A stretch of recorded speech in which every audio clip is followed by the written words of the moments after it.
Because this video is the start of a whole new series that I'm going to be doing, and based on the intro video that I put together, I have a lot of new people following me right now. So for those of you who have been around, maybe even since the beginning in 2009,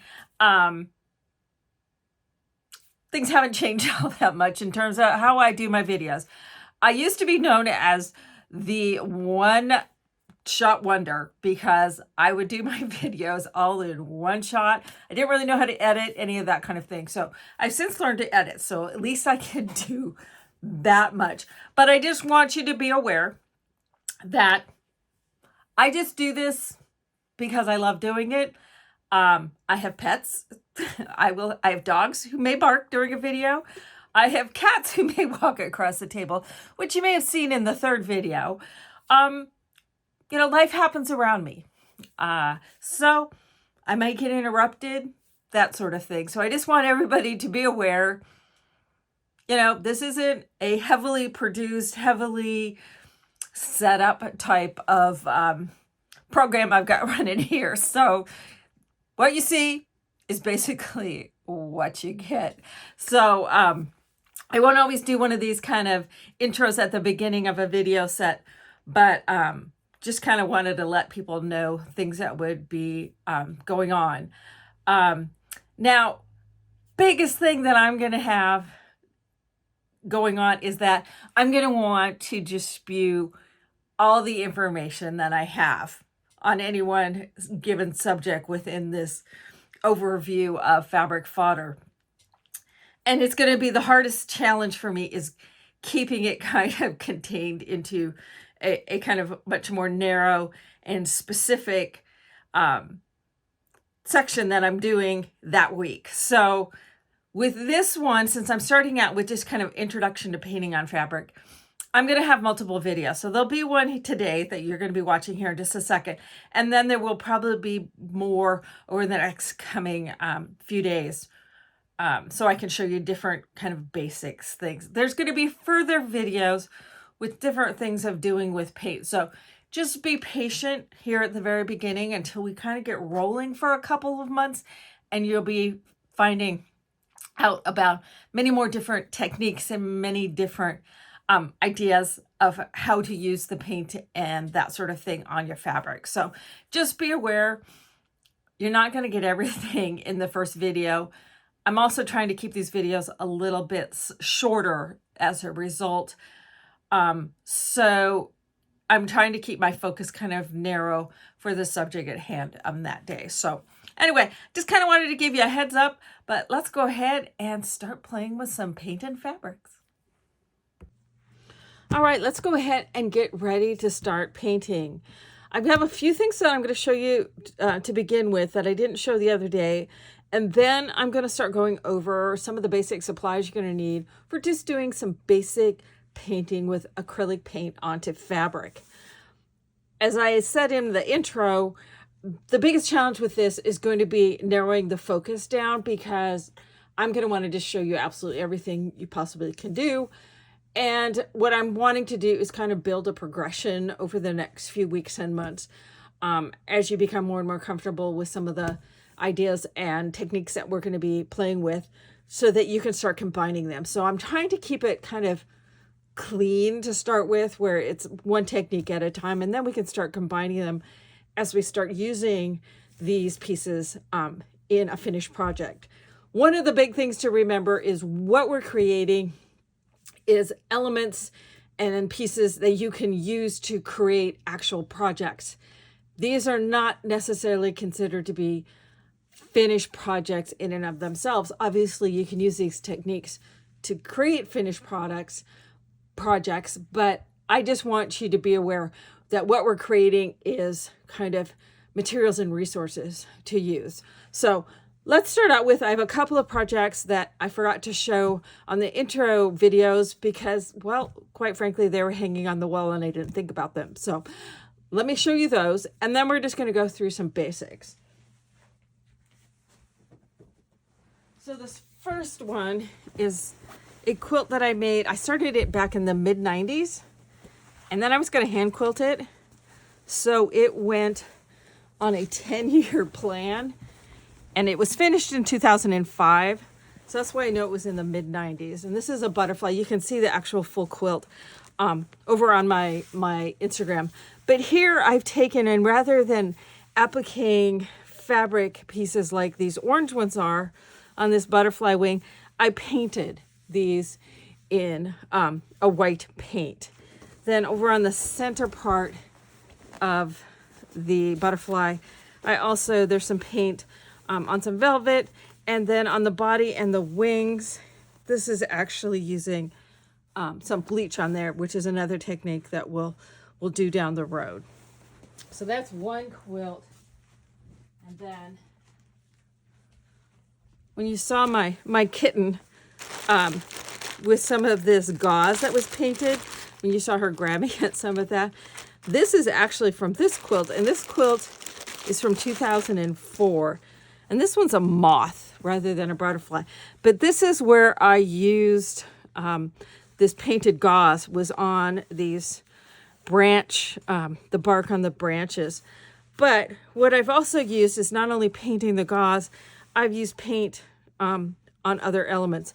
These leaves have some gold paint that's on the veining of the leaves. There's also some paint on other leaves over here. There's some metallic paints.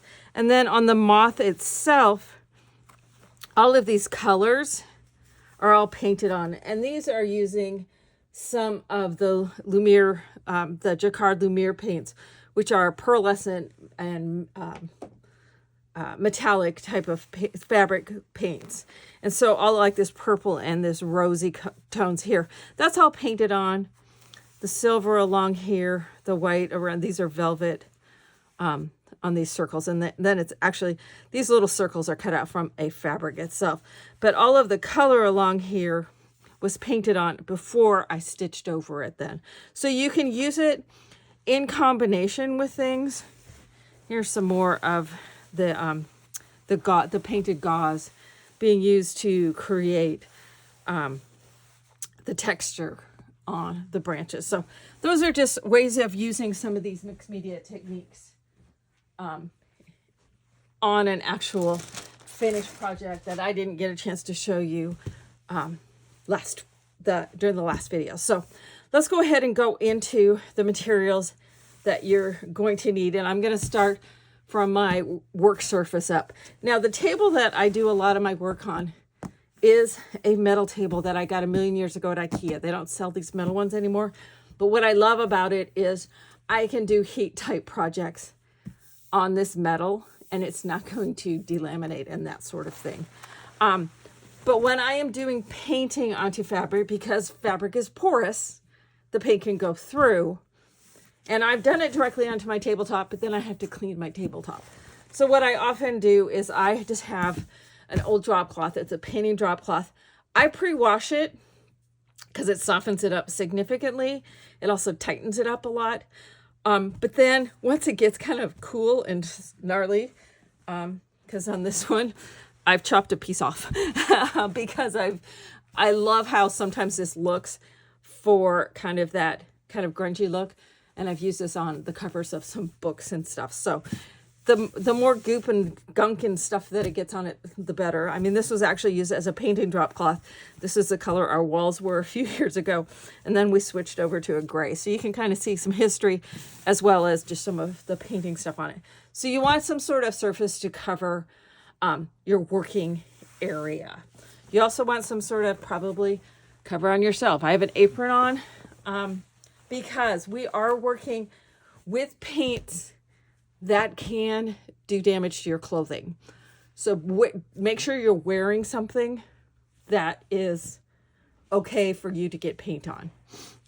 I also, whether I'm painting, and acrylic paints and such are typically non-toxic, but I still like to wear gloves just because scrubbing all the paint out of your hands is not always the most pleasant. I mean, I used to love it when my kids were little because, you know, I'd go to the store and I have like green paint on my hands up to an elbow or something, and the kids would be so mortified. So I would do it because it just made them crazy. So I I also always have some tape on hand because sometimes I want to tape down the fabric, and many times if I'm going to tape down the fabric, I'm going to tape it down to the actual desktop itself. You also need something to put your paint on, whether you're purchasing, palette paper, which is designed to take the liquidity of paints, or I just buy some inexpensive white plates, or you can use inexpensive like foam white paper plate type things. But you just want something to put your paints on. I like doing it on something like this, and then after it dries, I'm one of those weird people who likes to then peel it off. So you want something to be using as a palette. Like, as I said, that palette paper, you can get these stay wet, and I don't use a stay wet palette, but you can, use the paper from them. Another thing, super handy to have, and I'll explain more about how I use this, is freezer paper. Freezer paper has a plain white side, and it has a shiny side, which is kind of a wax coating on it. One of the amazing and wonderful things about wax paper is you can iron the shiny side to the back side of fabrics, and it'll help stabilize it. And I do that often when I'm painting fabrics, especially if they're a thinner fabric or it's just something that I want it to not shift and move around when I'm trying to paint. So for instance, if I'm trying to paint something that is more controlled rather than just kind of slopping it around. And you may just find you really like using this on the back of your fabrics, and it peels right off. Super awesome stuff to use, and it's inexpensive. So having some freezer paper, it also works as a palette. You can also get freezer paper. Now this is from 5 million years ago, so don't look at the price because it's probably gone up significantly. This is probably from the early 2000s because I haven't bought any recently. And this is 8.5 by 11 sheets, and I did look up, and they do, C&T still does sell the freezer paper, and this can run through your printer. So you can print an image on this, especially if you reverse it, and then print it, and then iron it to the back side of your fabric. And in many cases, it'll show through. So if you're wanting to do something where it's an actual thing that you're wanting to paint, like, like a coloring book type paint things, you can do that on this freezer paper that will run through your home inkjet printer. Let's go ahead and go over brushes and tools. I just grabbed an assortment. I have even more of them here, but this is just an assortment of them. My favorite ones are the ones that get all gnarly and ratty looking, because those can make some of the coolest marks, in mark making. This is actually a baster that I got at the grocery store, but it can make some cool different things, different widths. I love using foam because one of my favorite things, and as we go through this series, you'll find this, I love stripes, I love checks, and I love circles. Those are my favorite shapes and such, especially the stripes. And foam brushes, because they're sturdy, will kind of makes for great stripes. But you can use just the natural, I don't know what kind of hair this is in this, but these hair ones, you can use the synthetic ones, and you get a variety of sizes from wide to narrow. Some of my favorite ones are some that are just, I'm not terribly nice to my brushes. I leave them in my water all the time. And this one's kind of stiff, but sometimes those stiff brushes are kind of cool versus the soft ones. Sometimes a nice mop brush for putting, and also the shapes. So if I'm putting paint on with a square brush, it's going to give me square shape. If I do it with a mop or roundish brush, it's going to probably give me a round or an oval shape. I use a variety of different sizes, and I buy inexpensive brushes in sets that are then dedicated just for using on, like some of these, this yellow set is all new, that I dedicate just for using on painting on my fabric and that sort of thing. Palette knives are awesome to have. Scraper thingies. I'm not really good about the technical terms, but this is one of the Catalyst ones, so you can scrape things. This is also a super inexpensive scraper type thing that you used for screen printing. But go to the hardware store. You can find stuff in a hardware store very similar, way cheaper than in the art supply store or any quilt shops, that sort of thing. When they market things to men, they're not as expensive. But any kind of brushes and mark making tools, I have some other larger, super wide ones. I don't buy expensive brushes, like I said, other than my watercolor brushes, and they're kind of like my fabric scissors. If anybody uses them, you know, I have permission to remove them from the household. So, but some of these hair type brushes, synthetic brushes, it's just kind of nice to have a variety of different kinds and sizes of brushes, because they'll give you different kinds of marks on your fabric, just like they do on paper. Let's talk a little bit about more particular in terms of some fabrics that we're going to be using in some of these initial kind of starter painting. So what I have here is, this is a yard of fabric that I have torn into fat eighths. So there's 8 of them out of a yard of fabric. 100% cotton, white fabric. You can get it at the big box stores. My personal favorite is a Kona cotton. A little bit more expensive. It's $1 to a yard more. You can catch it on sale though. But it takes paint, etc. well. I do highly recommend, when you're going to be painting on fabrics, that you do pre-wash them. You don't have to wash them in anything kind of special kind of detergent or anything, but when you wash them, it takes the sizing out that comes from the fabric factory. Now, what a fat eighth is out of a yard, the yardage, typical cotton yardage is used in quilting and that sort of thing, comes in 44 to 45 inch widths. If you're finding something in the 55 to 60 inch width, many times it's not going to be 100% cotton fabric. It's going to potentially be any number of synthetics. It might be a knit.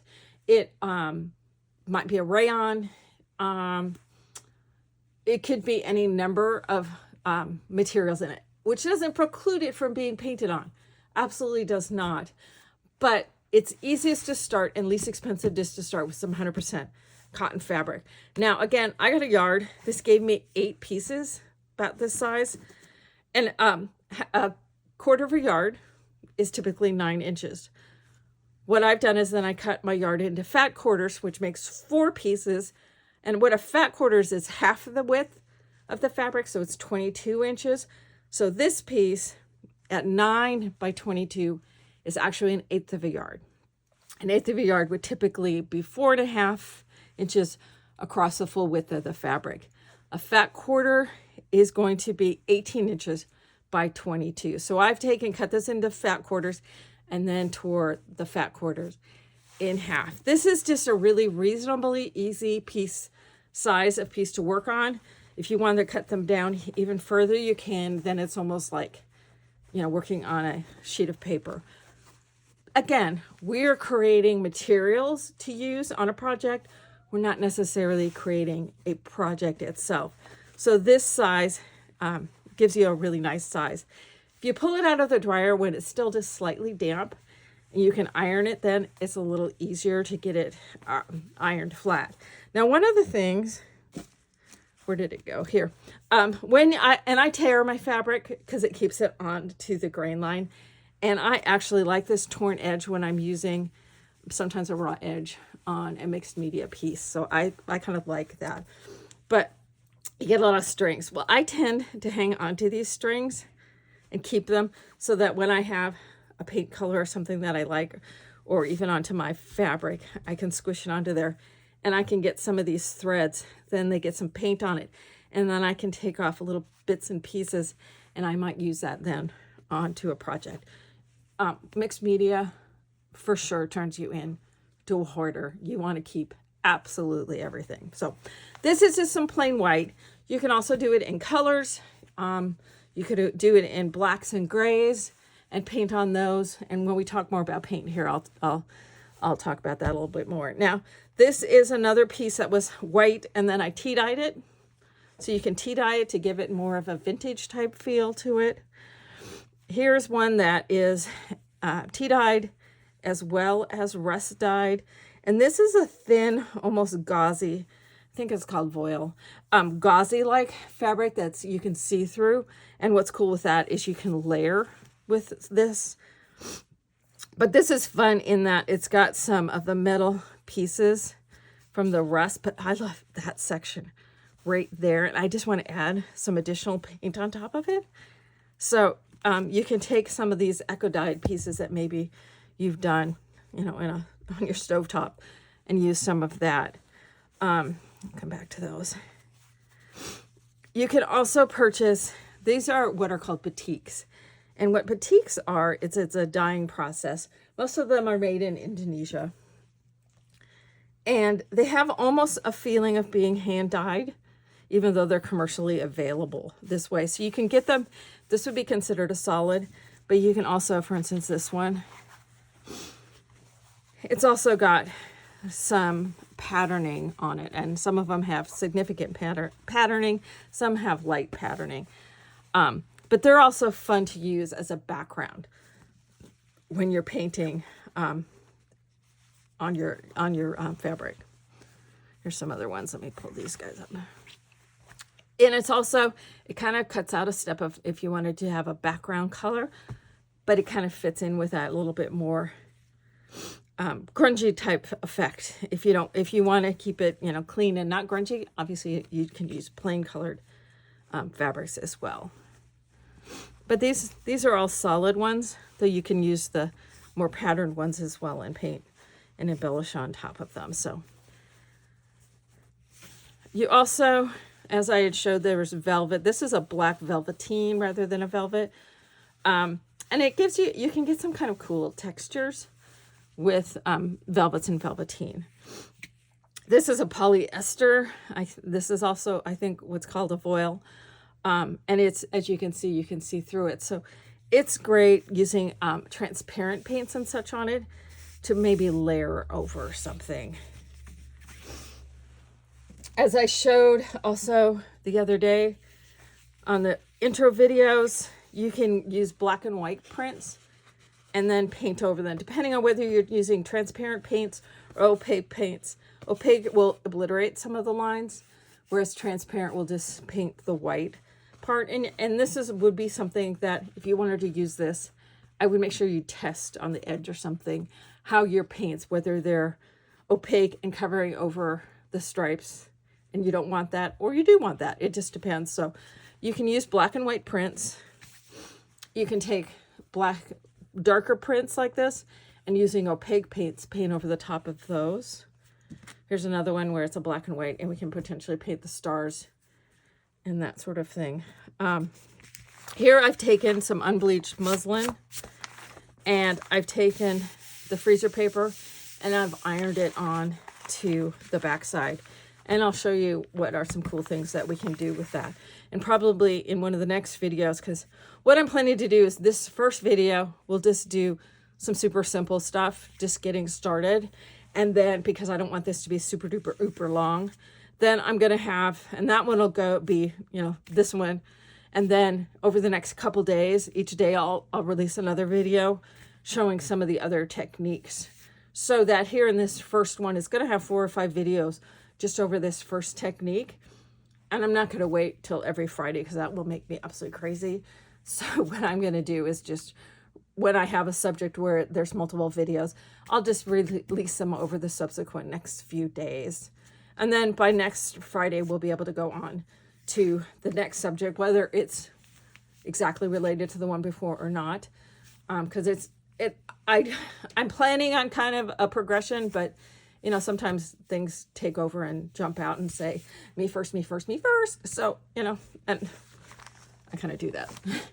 Another thing, for those of you who are not necessarily quilters and may not be familiar, this is what's called a jelly roll. These were just coming out and becoming popular when I was quilting before, but now they're like a mainstream. They also, you can get packs that are 5x5, and 10 by 10. And you can also get fat quarter packs. It's a great way to build up a stash of multiple colors. This just happens to be with the Kona in their solid colors. And these are 2.5 inch by width of the fabric strips. So it's a great way to bring some colors in if you want to. You can also buy them in packets they're all white, and then you can just paint them, line them up. Maybe one of the techniques I'll show you in one of the upcoming videos in the next couple days is taking, whether it's strips or it's squares, and ironing them to the freezer paper to create kind of a mosaic of the solid fabrics or the background fabrics, and then painting on top of them and not worrying about where the lines are. And that can kind of give you some interesting color and texture and stuff. So these are an extremely cool way of getting all sorts of colors without having to make a huge purchase. So, if you want to have some colors, and they come in any number of different varieties, whether it's solids or prints or whatever. There's a ton of different options of what you can use those for. Some other things that you will need is some water, and I always have two. I have one that's clean water to add to things, and you also have one water for cleaning your brushes. Now, I like to use these mason jars, and I tend to keep these tops on because I like that lip that I can use to, scrape the edge of my brush off, and it'll pull the water off if I don't want it. I also, because I have my two kittens, which are now a year old, they both like to stick their nose and see what's down there. So I keep the little lids, and that can just sit on top. So it keeps, furry noses out of things. So you'll also, good idea to have some scissors. These are my fabric scissors. These are we'll cut anything with the scissors. And these are not my super good like Ganger type shears that I use for quilting, but these are my fabric scissors. And anybody who's works with fabric at all, you will train your family very quickly that if you touch my fabric scissors, you have the opportunity to be removed from the family. All of my children have known since birth, you don't touch mom's fabric scissors. My husband, however, he has learned the hard way. So anyway, I want to talk a little bit about some different paints. I guess I don't need to grab those because I have these guys here.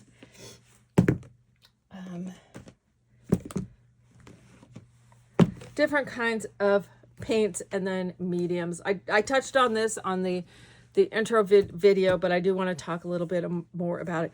I tend to use a lot of just my basic liquid acrylics. These are $1.19, $1.59, $1.99 at the various different big box stores. In fact, even my grocery store carries some of these kind of paints. And you can mix any color you want with whatever you have. Maybe we'll do a color video down the road here, but so you can use these. This is what I started out with back when I was in high school, is just using these inexpensive acrylic paints. If you heat set it with a dry hot iron, you want to cover it over with something, whatever you painted, but you heat set it for a good 30 seconds to a minute. You're not wanting to rub, you're not ironing, you're pressing. So you're pressing and heat setting it, and it can go through the laundry, and it lasts a really long time. Comes in, solid colors, metallics, and metallics look really cool on the fabrics as well. I also use just your basic tube acrylics, and these tend to be, well, it depends on what color it is. These tend to be less transparent and more opaque. These, if you add a little water to, you don't want to add more than 25% of the 25% water to these, otherwise they get kind of really watered down. But you can make them a little more transparent by adding water. With these, to make them more transparent, I'll add medium to them, but many times I like them full strength because then they are much more opaque and they can cover actually cover over things if that's what you want, you know, to, when you're creating layers. Sometimes you don't want it to just kind of mush into the background, or if you're on dark fabrics, but you always want to kind of test things out beforehand. I like to just play. If it works out great, if it doesn't, oh well. You can also get, let's talk about mediums first. I did touch on this a little bit. This is my favorite. This is golden fabric. It's heat set fabric painting medium. And you can add this into any kind of paint and it turns it into a fabric paint. When you add a fabric medium to a paint, what that will do is it will give it a bit softer hand on the fabric than if you were to go with just the straight paint. The straight paint is going to just give it, it's going to make it a little stiffer. It's almost like you can feel the paint sitting on, whereas this will help it to kind of meld down into the fibers a bit more. Now, all of the different manufacturers of acrylic paints, like, or a lot of them do, like Deco Art has one, and you can get them in this size. You don't have to get the big size, but you can get, and they might be a little bit cheaper, but I've tried them all. This is my preference. But Plaid has one, Deco Art has one. A lot of the different paint companies have where you can get the excuse me, the fabric medium that can go into any acrylic paints. And it, you know, Plaid, you don't have to use just on Plaid. It can work on any kind of acrylic paint. But that may be the easiest for you to find depending on what area you're in. Now you can also purchase fabric paints and textile paints that already have the medium in them. The biggest disadvantage that I see with these is they're a little more expensive than these, but they also are much more limited in the color range that's available. But it is kind of quick and easy way, so you don't have to be finding the medium to add to it. Now the Jacquard textile paints and the Lumieres, oh, that's a Dynaflow. The Lumieres, of course I'm grabbing all the wrong kind. The Lumieres, the Jacquard paints are more professional grade. So it's kind of like the difference between your basic kind of, you know, it's kind of the difference between tube acrylic and, you know, these kind of acrylics, especially if it's like golden. You know, it really is kind of, you get what you pay for, but you also don't have to pay for the fancy expensive ones when the basic tubes will work as well. So, you know, my thinking is always start with the cheap stuff and then move up unless you can afford to start with a little more expensive stuff, or if you already have it, you know, use what you have kind of thing. But with the textile paints, especially the Jacquard ones, and you can order these online at jacquard.com, and you can probably get them on Amazon and a couple other places. But these are more of a professional grade textile paint. And again, with textile paints or with acrylic with textile medium added, it's all done by heat setting. Then there's also the Dynaflow, which is another Jacquard. The Dynaflow is a much more transparent and very much a consistency of like alcohol ink. So this is going to be very much like a liquid acrylic that you may be used to, whereas this is going to be much more of a feel somewhat similar to like an alcohol ink. And I am going to show you later on how to use alcohol inks on other kinds of materials as well. But these are cool in that they are transparent. I like using these many times for doing flicks onto what I'm painting, just because I don't have to add water to them, and they're pretty intense colors. You can also use these with resists, much like if you're on silk type paints or in silk type fabrics that aren't necessarily silk, but you can use them with resists and it can be like silk painting. So and I know there's other fabric paints and such out there, but I happen to have all of these kind of paints from doing other mixed media work. And so I'm just going to be using them. What I always suggest is when you're going to just start out playing, I say pick 3, maybe 4 colors as a palette. Just kind of start with. You can always switch the colors up, but rather than just doing a full-blown across the rainbow, if you pick a more limited palette, then, you know, for each time you're going to sit and paint some fabrics and stuff, it kind of becomes that's your theme, and then they can start to work together. Now, you can do a theme of, like here I've got a red, orange, and a hot pink. I can then switch that, you know, I can do 5 or 6 maybe sections and say, okay, I got enough for that. If I'm doing a small project, there's enough of that. So I can then switch to maybe a different palette. I do recommend going with the fat 1/8 size, or in this case, I took I just took a chunk of unbleached. I don't even know what size this is. And it was about the right size that I wanted to do. And this, what I pressed onto the freezer paper. But a nice, easily workable size. Now I have some some tables here in my studio. It's 2 6-foot tables, end to end. So I can do as long as a 12-foot or 4-yard piece of fabric if I want to do that large of a fabric. I don't recommend starting that big just because it can be completely overwhelming. So start small and work up. But I do recommend starting out with a limited palette. Maybe you can throw it, like I always allow myself to have black and white, because then I can tint and tone my colors. And then I oftentimes will add a gray, and then I am using some of the golden high flow acrylics. And it's kind of like the Dynaflow in that it's much more liquid and oftentimes transparent. They give you a transparency thing on the bottles.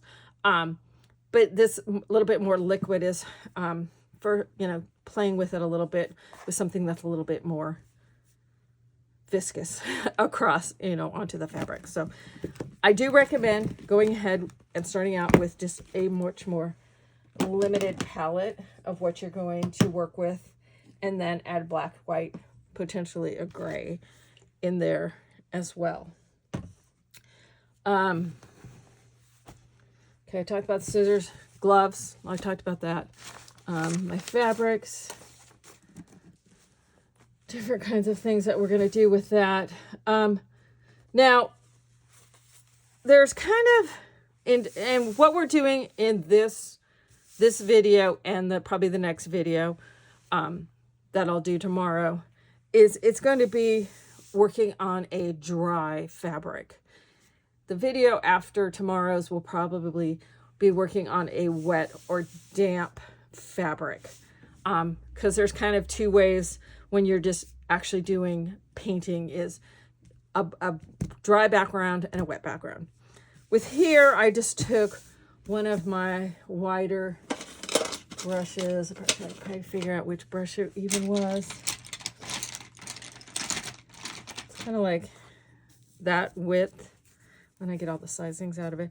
And I just painted just little blobs. Now this one has some stenciling on, which is another thing we'll be going over on the future.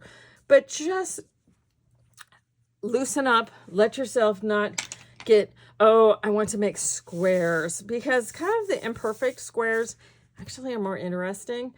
And again, we may be chopping this up, because I can turn this, let's get this all folded up under it so you can't really see it, but I can turn this into a strip that I can use like a stripe. So you can have, you may be taking away, you know, bits just to use something like that. So don't get too hung up on whether the patterning is perfect, because we're going to take these and probably chop them up and use bits and pieces.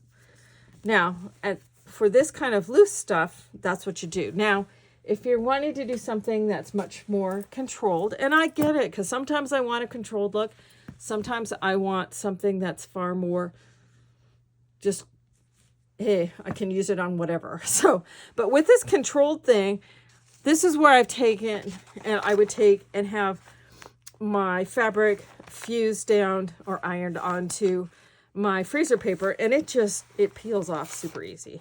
Leaves no residue, anything like that. But here then I can draw onto with just a light pencil. I can draw on, or I can also draw on the back on the paper side of this, maybe with a marker or pen, and I probably do that before I put it onto my fabric. And you can many times see it through. And with that, this, for instance, this one I just did a very controlled, this is not painted, whereas all these other sections, these are all painted. And where the stitching is, I had a pencil line drawn in, and then I just colored in whatever color I wanted. So you can draw, and this is where having the freezer paper stabilizing the fabric is great, because you can just draw on this, and then just like you're painting in a coloring book, you're just going to paint into those sections. And if you're using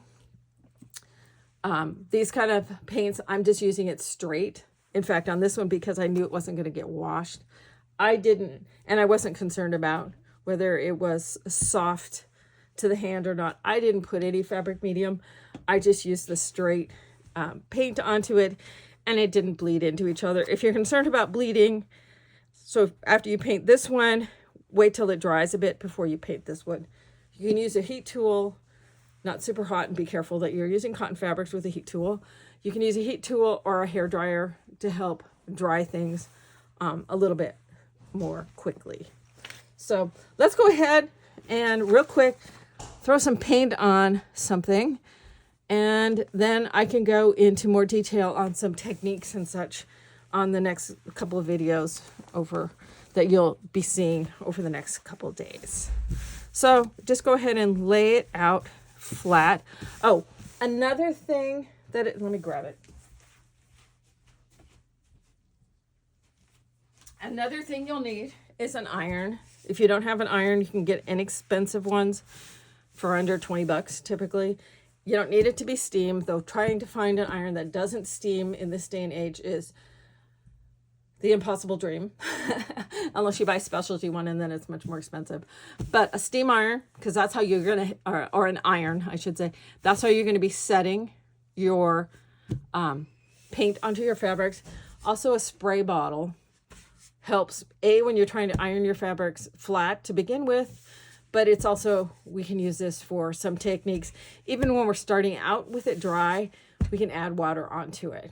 It's also a great way to wet your fabric down if you're wanting to do a more, as we'll talk about here in one of the upcoming videos in the next couple days, of doing a wet fabric, some wet fabric techniques. So doesn't hurt to have a spray bottle. Doesn't need to be that big, but I also use that to spray my cats to keep them from jumping on stuff when I'm working.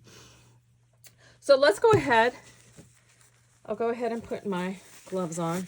It's just, I find it's just a really good habit to just get used to putting gloves on, just because some of the things you could potentially use are a little bit more toxic than others. Or if we're doing anything with dyes, I always wear gloves because I haven't always done that, and I can have green hands for 2 weeks if I don't. So, all right, so we're just going to start out with our color palette, and I'm going to do it to start with. I'm just going to be making marks just to show you how it, well, if I can put the lid on with my gloves on. But this is also why I like to wear a apron, so that I can just wipe it on there. Otherwise, I wipe it on my pants or my t-shirt or whatever. So just small blobs of each of the colors. And then I'm going to show you first with it straight, and then we can show what the adding the medium does to it.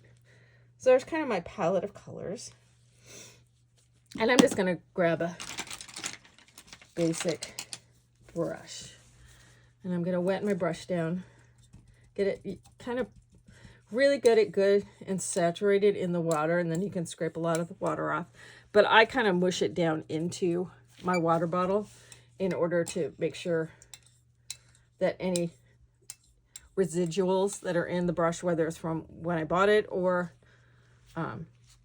from the past. So I'm just going to do just some squares with these. And it's, you know, it's simple, especially with acrylic paints. This is something you can get your kids involved in. So I can just make some squares in a row. Now, one of the things that happened right here that I'll show you is because I really pressed down, and I don't know if you can see how that's haloing a bit, because I still had a lot of water in my brush, it's bleeding out. Whereas these, a couple of these, because my brush is wet, it's bleeding out rather than staying contained. And that's why I like to scrape as much of the water out as possible. Or if I water my brush, really mix it around on my palette and don't press down super hard. I actually kind of like when they're not super clear like that. But let me show you then when I add, this is pretty runny stuff too, the medium. When I add some of this to it, I just add a couple drops. You can see how big that amount was, and then I just add a couple of drops and kind of mix. It changes the consistency slightly, but not a lot.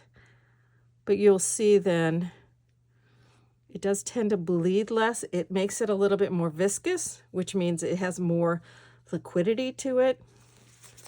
Maybe add a little bit more. And this is just a matter of playing a bit until you kind of find, I would say, expect to just kind of waste a yard of fabric, just kind of playing and getting a feel for. And it could be, you know, you switch brushes and find out which works. But I'm seeing with the medium in there, it's not, see how, look how much those bled over here with the wet. With the medium in there, they don't bleed quite as much. And I like them, and I was intending that they kind of be rough and not real defined. But let me go ahead and switch to a different brush. Let's like use the mop brush for like the orange. So again, and I try to scrape, which is why I like that lid, that middle edge of the lid without the lid on there. But I can also then, oh, one last thing, I just looked down. Baby wipes. Always great idea to have some baby wipes nearby. So I'm just going to do my orange. And you'll also find what paints you like better. You know, with these being out of the tube, they're a little, you know, they're heavy body acrylics. So they do tend to be a little thicker than if I were doing it with another kind of paint. And I'll show you with the tube ones as well. So I'm going to add a little of my medium in there.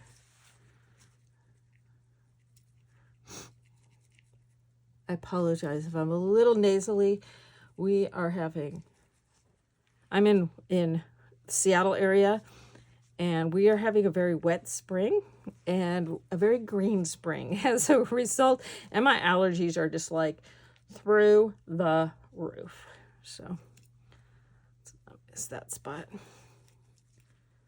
So there, I've got kind of that orange on there with this kind of mop-ish brush. Let's see, let's do something with my palette knife with the pink. So I can just scrape on some swipes with the palette knife.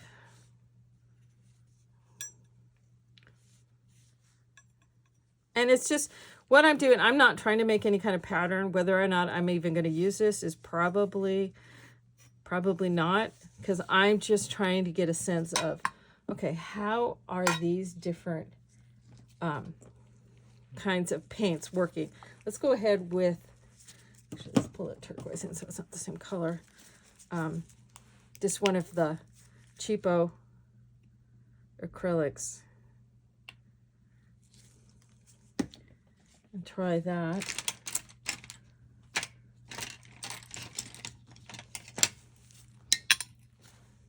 Like I said, I'm not nice to my brushes. I tend to leave them in the water and then they tend to fall apart.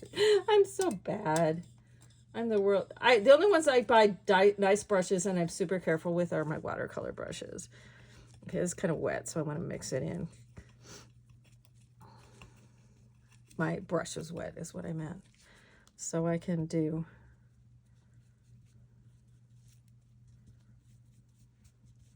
But you can see how this is, because it's a little bit more liquid, I don't get that kind of dry brush kind of look like I did up here. But you do run the risk, especially since I had so much water on this brush, that it may halo out. But this is why I recommend, you know, taking at least a section of one of your pieces of fabric and just make some dots and swaps and stuff like I'm doing right now to just kind of get a feel of, okay, what paint works best for what I'm wanting to do here. Let's see, let's go ahead and put all those in the wash. I'm going to pull in a gold. And I don't always make the squeeze tops. I sometimes just pour some out like that. And what I'm going to do with that is using one of my foam brushes. I must, because I use these frequently, I don't have any narrower ones than this, but I just want to show you how cool this can be for doing stripes. So I can make cool stripes with this gold.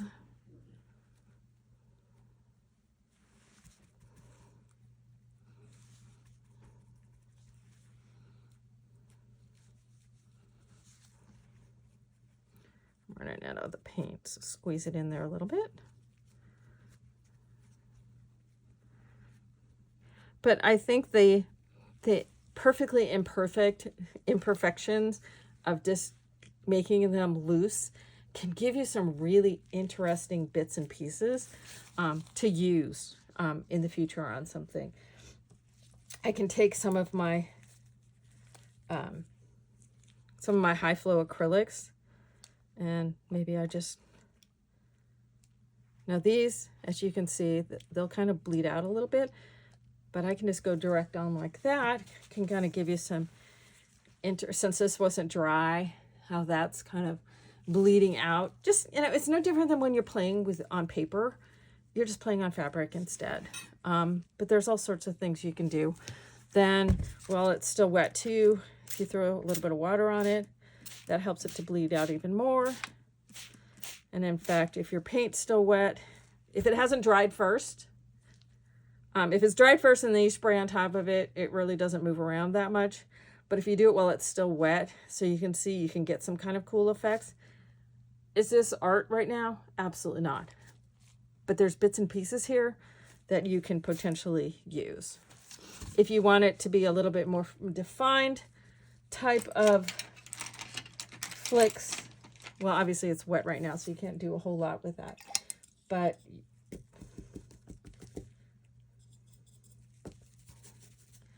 I can potentially make some also with one of my fabrics here. Maybe I probably should move all this so it's not getting all over that. I can do some flicks that are a little, I mean, not as big as those, but where it's dry and it will stay as those kind of flicky type things. So what we're doing here is, this is just your first blush. Oh my goodness, I want to see what paint does on fabric when you may be used to doing paint on paper, or maybe you've not done much paint at all.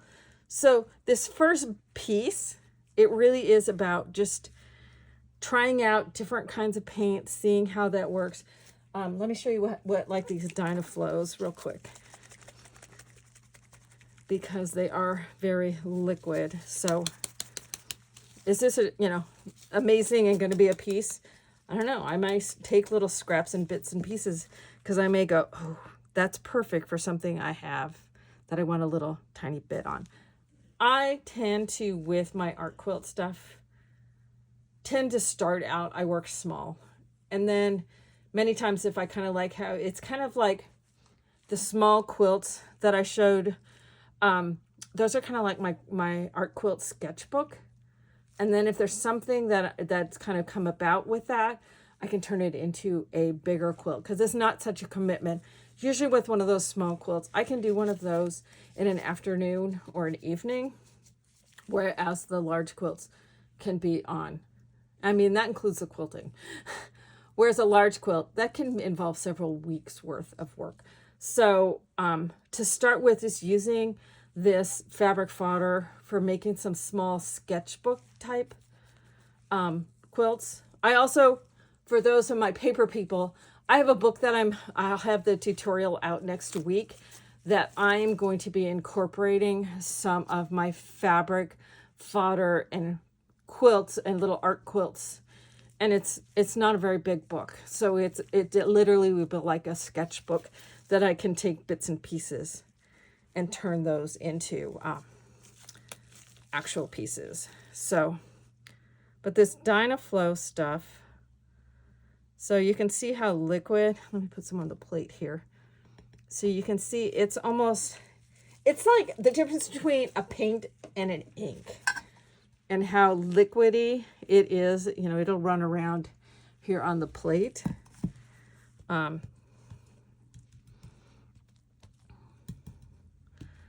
don't be afraid, like I'm just right now, is don't be afraid to just kind of play. And use some of that. It is it is a water-based, so it's not necessarily an ink, but it acts more like an ink sometimes than a paint does. So the first blush of things is start going through and just test out different kinds of paints, different what you might have, that sort of thing. Play with that. Maybe, your next trip out to the art supply store or big box stores, you get, maybe what you have is these, and maybe you get a tube or two of this, and, try out some different things. Maybe get a metallic if you're not used to using a metallic, and just burn a piece. I don't mean literally, just use a piece of your white fabric and just kind of test out what it feels like. Have some bits where you have your brush super wet and see how it bleeds out. Whether you're using it straight strength or you're adding a fabric medium to it, but just kind of play to start with. And in the next couple of videos over the next probably 3 or 4 days, because that's probably how many I'll do, I'll kind of go over doing it on different kinds of fabrics and doing it on dark fabrics and that sort of thing, so that then you kind of get a good base of just straight paint onto fabric without, stenciling or stamping or anything like that, but just see how the paint lays on the fabric. I'm also going to do one video, much like I did on this purse, where we are doing a very controlled paint. So I'll demo how to do a controlled paint. I'll demo on different kinds of fabrics, potentially with the background, and also on some dark fabrics, so that you can play with how that all works and you can see how that works. But for this first video, just go ahead and play, and the sky's the limit of where this all can go. Thanks a bunch.